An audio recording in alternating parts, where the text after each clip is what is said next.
ನಮಸ್ಕಾರ ಗೆಳೆಯರೆ.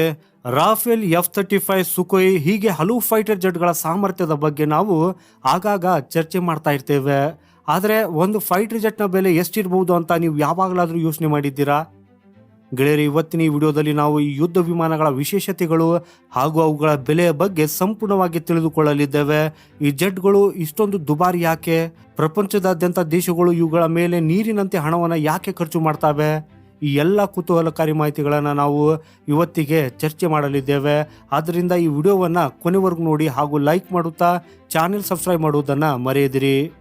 ಸೊ ಗೆಳೆಯರೆ, ಮೊದಲನೆಯದಾಗಿ ನಾವು ಒಂದು ವಿಷಯವನ್ನು ಸ್ಪಷ್ಟವಾಗಿ ಅರ್ಥ ಮಾಡಿಕೊಳ್ಳಬೇಕು.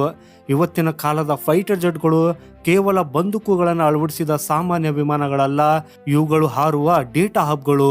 1940-50ರ ದಶಕದಲ್ಲಿ ವಿಮಾನಗಳು ಕೇವಲ ವೇಗವಾಗಿ ಹಾರ್ತಾ ಇದ್ದವು.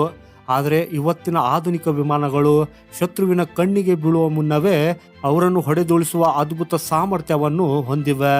ಇವುಗಳ ಸ್ಟಾರ್ಟಿಂಗ್ ಬೆಲೆ ಸುಮಾರು 850 ಕೋಟಿ ರೂಪಾಯಿಗಳಿಂದ ಶುರುವಾಗಿ 3000 ಕೋಟಿ ರೂಪಾಯಿಗಳವರೆಗೆ ಹೋಗ್ತದೆ. ಹಾಗೂ ಇದು ಕೇವಲ ಖರೀದಿಸುವ ಬೆಲೆ ಮಾತ್ರ. ಇನ್ನು ಇವುಗಳನ್ನು 1 ಗಂಟೆ ಕಾಲ ಹಾರಿಸುವುದಕ್ಕಾಗಿ ತಗುಲುವ ನಿರ್ವಹಣಾ ವೆಚ್ಚವೇ ಲಕ್ಷಾಂತರ ರೂಪಾಯಿಗಳಿರ್ತದೆ. ಸೊ ಮೊದಲಿಗೆ ವಿಶ್ವದ ಅತ್ಯಂತ ದುಬಾರಿ ಮತ್ತು ಬಹುಚರ್ಚಿತ ಪ್ರಾಜೆಕ್ಟ್ ಆದ ಅಮೆರಿಕಾದ F-35 ಬಗ್ಗೆ ಮಾತಾಡೋಣ ಗೆಳೆಯರೆ. ಇದರ ವೈಶಿಷ್ಟ್ಯ ಮತ್ತು ತಂತ್ರಜ್ಞಾನವನ್ನು ಗಮನಿಸಿದರೆ ಅದರ ಅತಿ ದೊಡ್ಡ ಶಕ್ತಿ ಅಂದರೆ ಇದರ ಸ್ಟೆಲ್ತ್ ತಂತ್ರಜ್ಞಾನ. ಅಂದರೆ ಶತ್ರುಗಳ ರೆಡಾರ್ಗೆ ಇದು ಸಿಗೋದೇ ಇಲ್ಲ. ಇದರ ಬಾಡಿಯ ಮೇಲೆ ರೆಡಾರ್ ತರಂಗಗಳನ್ನು ಹೀರಿಕೊಳ್ಳುವಂತಹ ವಿಶೇಷವಾದ ಕೋಟಿಂಗ್ ಮಾಡಲಾಗಿರ್ತದೆ. ಹಾಗೂ ಇದರಲ್ಲಿ ಪೈಲಟ್ ತನ್ನ ಕಣ್ಣುಗಳಿಂದ ಹೊರಗೆ ನೋಡಬೇಕಾದ ಅಗತ್ಯವೇ ಇಲ್ಲ. ಆತನ ಹೆಲ್ಮೆಟ್ನಲ್ಲಿಯೇ ಎಲ್ಲ ಡೇಟಾ ಮತ್ತು ಮಾಹಿತಿ ಕಾಣಿಸ್ತದೆ. ವಿಮಾನದ ಸುತ್ತಲೂ ಕ್ಯಾಮ್ರಾಗಳನ್ನು ಅಳವಡಿಸಲಾಗಿದ್ದು ಇದರಿಂದ ಪೈಲಟ್ ವಿಮಾನದ ಒಳಗಿದ್ದೇ ಕೆಳಗಿರುವ ನೆಲವನ್ನು ಕೂಡ ಸ್ಪಷ್ಟವಾಗಿ ನೋಡಬಹುದು. ಹಾಗೂ ಇದರಲ್ಲಿ ಆರ್ಟಿಫಿಷಿಯಲ್ ಇಂಟೆಲಿಜೆನ್ಸ್ AI ಅನ್ನು ಎಷ್ಟರ ಮಟ್ಟಿಗೆ ಬಳಸಲಾಗಿದೆ ಅಂದರೆ ಯಾವ ಅಪಾಯ ದೊಡ್ಡದು ಅನ್ನೋದನ್ನು ಅದೇ ಸ್ವತಃ ನಿರ್ಧರಿಸುತ್ತದೆ. ಹಾಗೂ ಎಲ್ಲವೂ AI ಭರವಸೆಯ ಮೇಲಿದೆ ಗೆಳೆಯರಿ. ಸಂಪೂರ್ಣ ಪ್ರಾಜೆಕ್ಟ್ನ ವೆಚ್ಚ ಸುಮಾರು $1.7 ಟ್ರಿಲಿಯನ್ ಹಾಗೂ ಒಂದು ಜೆಟ್ನ ಬೆಲೆ ಸರಿಸುಮಾರು $100 ಮಿಲಿಯನ್ ಆಗ್ತದೆ. ಆದರೆ ಇದರ ನಿರ್ವಹಣಾ ವೆಚ್ಚವು ಇದನ್ನು ವಿಶ್ವದ ಅತ್ಯಂತ ದುಬಾರಿ ವಿಮಾನವನ್ನಾಗಿ ಮಾಡ್ತದೆ. ಸೊ ಈಗ ಎರಡನೇ ವಿಮಾನದ ಬಗ್ಗೆ ಮಾತಾಡೋಣ ಗೆಳೆಯರೆ. ಇದು ಕೂಡ ಅಮೆರಿಕಾದೇ ಆಗಿದ್ದು ಅಮೆರಿಕ ಇದನ್ನು ಎಷ್ಟು ಅಡ್ವಾನ್ಸ್ಡ್ ಅಂತ ಪರಿಗಣಿಸುತ್ತದೆ ಅಂದರೆ ಇದನ್ನು ಬೇರೆ ಯಾವುದೇ ದೇಶಕ್ಕೂ ಮಾರಾಟ ಮಾಡಲು ಅದು ನಿರಾಕರಿಸಿದೆ. ಹೌದು, ನಾವಿಲ್ಲಿ F-22 ರ್ಯಾಪ್ಟರ್ ಬಗ್ಗೆ ಮಾತಾಡ್ತಾ ಇದ್ದೇವೆ. ಇದರ ವಿಶೇಷತೆ ಏನಂದರೆ ಇದು ಆಫ್ಟರ್ ಬರ್ನರ್ ಬಳಸದೆಯೇ ಸೂಪರ್ಸಾನಿಕ್ ವೇಗದಲ್ಲಿ ಹಾರಬಲ್ಲದು. ಹಾಗೂ ಇದರಿಂದಾಗಿ ಇದು ಶತ್ರುಗಳ ಹಿಡಿತಕ್ಕೆ ಸಿಗುವುದಿಲ್ಲ ಮತ್ತು ಇಂಧನವನ್ನು ಕಡಿಮೆ ಬಳಸ್ತದೆ. ಗಾಳಿಯಲ್ಲಿರುವ ಬೇರೆ ಯಾವುದೇ ವಸ್ತುವನ್ನಾದರೂ ಕಣ್ಣು ಮಿಟುಕಿಸುವಷ್ಟರಲ್ಲಿ ನಾಶ ಮಾಡುವ ಉದ್ದೇಶದಿಂದಲೇ ಇದನ್ನು ನಿರ್ಮಿಸಲಾಗಿದೆ. ಹಾಗೂ ಇದರ ಎಂಜಿನ್ ನಾಜಲ್ಗಳು ಮೇಲೆ ಕೆಳಗೆ ವಾಲುವ ಸಾಮರ್ಥ್ಯವನ್ನು ಹೊಂದಿದ್ದು ಗಾಳಿಯಲ್ಲಿ ಇದು ಫಿಸಿಕ್ಸ್ನ ನಿಯಮಗಳನ್ನೇ ಮೀರಿಸುವಂಥ ಕಸರತ್ತುಗಳನ್ನು ಮಾಡಬಲ್ಲದು. ಹಾಗಾದರೆ ಇದು ಇಷ್ಟು ದುಬಾರಿ ಯಾಕೆ? ಯಾಕಂದ್ರೆ ಗೆಳೆಯರಿ, ಇದರ ಉತ್ಪಾದನೆಯನ್ನು ಈಗ ನಿಲ್ಲಿಸಲಾಗಿದೆ ಮತ್ತು ಇದರ ತಂತ್ರಜ್ಞಾನ ಅತ್ಯಂತ ರಹಸ್ಯವಾಗಿದೆ. F-22ನ ಅಂದಾಜು ಬೆಲೆ $150 ಮಿಲಿಯನ್ನಿಂದ $350 ಮಿಲಿಯನ್ ವರೆಗೆ ಇದೆ. ಅಂದರೆ ಇದು ಸುಮಾರು 3000 ಕೋಟಿ ರೂಪಾಯಿಗಳವರೆಗೂ ಇರಬಹುದು. ಸೊ ಈಗ ಪ್ರತಿಯೊಬ್ಬ ಭಾರತೀಯನಿಗೂ ಚಿರಪರಿಚಿತವಾಗಿರುವ ಹೆಸರಿನ ಬಗ್ಗೆ ಮಾತಾಡೋಣ. ಹಾಗೂ ಅದೇ ರಾಫೇಲ್ ವಿಮಾನ ಗೆಳೆಯರೆ. ಫ್ರಾನ್ಸ್ನ ಡಸಾಲ್ಟ್ ಕಂಪ್ನಿ ಇದನ್ನು ನಿರ್ಮಿಸಿದ್ದು ಇದನ್ನು ಓಮ್ನಿ ರೋಲ್ ಫೈಟರ್ ಅಂತ ಕರೆಯಲಾಗ್ತದೆ. ಹಾಗೂ ವಿಮಾನ ಯಾಕೆಷ್ಟು ಸ್ಪೆಷಲ್?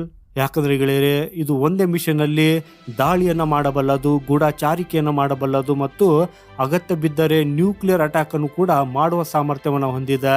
ಹಾಗೂ ಇದರ ಇಲೆಕ್ಟ್ರಾನಿಕ್ ವಾರ್ಫೇರ್ ಸಿಸ್ಟಮ್ ಎಷ್ಟು ಪ್ರಬಲವಾಗಿದೆ ಅಂದರೆ ಇದು ಶತ್ರುಗಳ ರೆಡಾರನ್ನು ಜಾಮ್ ಮಾಡಿಬಿಡ್ತದೆ. ಅಂದರೆ ಶತ್ರುಗಳಿಗೆ ಸುಳಿವೆ ಸಿಗದಂತೆ ರಾಫೇಲ್ ತನ್ನ ಕೆಲಸ ಮುಗಿಸಿ ವಾಪಸ್ ಬಂದ್ಬಿಡ್ತದೆ. ಹಾಗೂ ಇದರಲ್ಲಿರುವ ಮೀಟಿಯಾರ್ ಕ್ಷಿಪಣಿಯ ರೇಂಜ್ 150 ಕಿಲೋಮೀಟರ್ಗಿಂತಲೂ ಹೆಚ್ಚು. ಅಂದರೆ ಶತ್ರು ಕಣ್ಣಿಗೆ ಬೀಳುವ ಮುನ್ನವೇ ಆತನ ಆಟವೇ ಮುಗಿದಿರ್ತದೆ. ಹಾಗೂ ಇದರ ಬೆಲೆಯ ಬಗ್ಗೆ ಹೇಳುವುದಾದರೆ ಭಾರತವು 36 ರಾಫೇಲ್ ವಿಮಾನಗಳಿಗಾಗಿ ಸುಮಾರು 59,000 ಕೋಟಿ ರೂಪಾಯಿಗಳನ್ನು ನೀಡಿತ್ತು. ಇದರಲ್ಲಿ ಕೇವಲ ವಿಮಾನ ಅಷ್ಟೇ ಅಲ್ಲ, ಆಯುಧಗಳು, ಮೇಂಟೆನೆನ್ಸ್ ಮತ್ತು ಟ್ರೈನಿಂಗ್ ಕೂಡ ಸೇರಿತ್ತು. ಒಂದು ಜೆಟ್ನ ಮೂಲ ಬೆಲೆ ಸುಮಾರು $110 ರಿಂದ $120 ಮಿಲಿಯನ್ ಆಸುಪಾಸಿನಲ್ಲಿರ್ತದೆ.